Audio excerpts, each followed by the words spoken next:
할렐루야. 사랑하는 대강의 가족 여러분, 오늘 하루도 하나님의 말씀과 동행하는 삶이 되길 소망합니다. 오늘 함께 나눌 하나님의 말씀은 다니엘 12장 1절에서 4절 말씀입니다.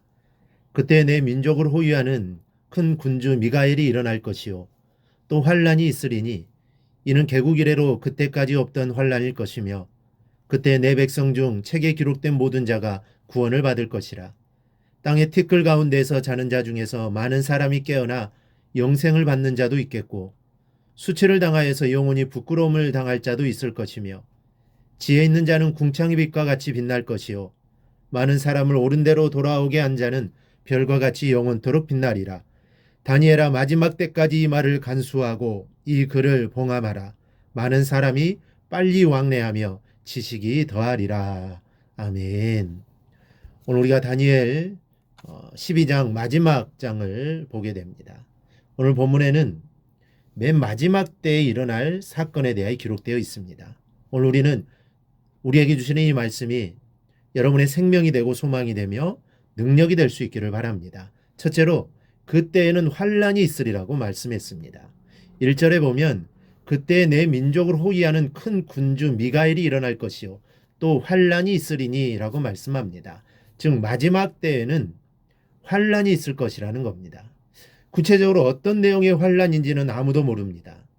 환란의 강도가 어느 정도 될 것이라는 것도 모릅니다. 단지 아주 큰 환란임에는 틀림이 없습니다.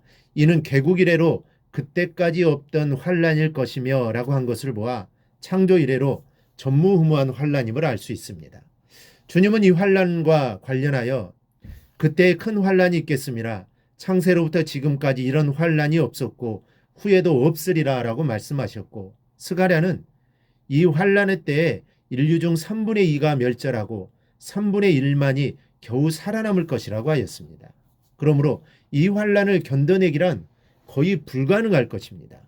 그럼에도 불구하고 우리 믿는 성도들은 능히 이겨낼 수 있습니다. 왜냐하면 큰 군주 미가엘이 일어날 것이요 라고 약속해 주셨기 때문입니다.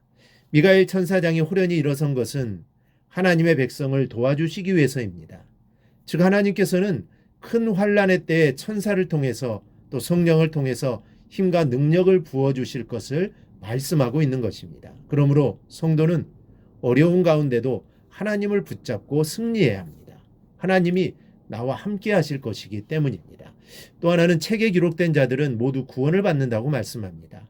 1절 하반절에 그때 내 백성 중 책에 기록된 모든 자가 구원을 받을 것이라. 여기서 내 백성이란 이스라엘로 상징되는 하나님의 택한 백성을 말합니다.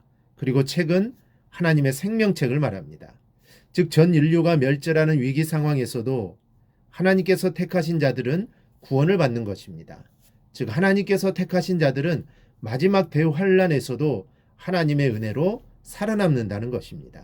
이들은 살아남은 채로 새롭게 변화되어 하나님 나라에 들어가게 될 것입니다. 여러분, 하나님께서는 나를 위하여 독생자까지 버리셨던 분입니다.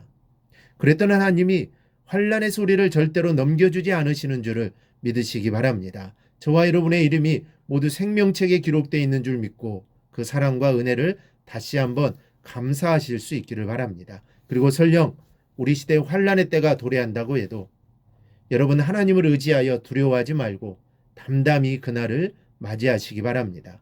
우리가 진정 두려워해야 하며 마음을 기울여야 할 것은 환란이 얼마나 크고 고통스러울 것인가가 아니라 하나님을 향한 믿음을 바르게 지키느냐 여부입니다. 하나님을 향한 믿음만 굳게 지키고 있으면 우리는 승리하게 될 것입니다. 셋째는 죽은 자의 부활이 있을 거라고 말씀하고 있습니다. 2절을 보면 땅의 티끌 가운데서 자는 자 중에서 많은 사람이 깨어나 영생을 받는 자도 있겠고 수치를 당하여서 영원히 부끄러움을 당할 자도 있을 것이며 라고 있습니다. 이 말씀 역시 1절 말씀과 마찬가지로 세상 마지막 때에 있을 일에 대한 예언입니다. 이 본절에서 예언하는 사건이란 인류의 대부활인데 이 사건은 대환란이 그친 후에 일어날 사건입니다.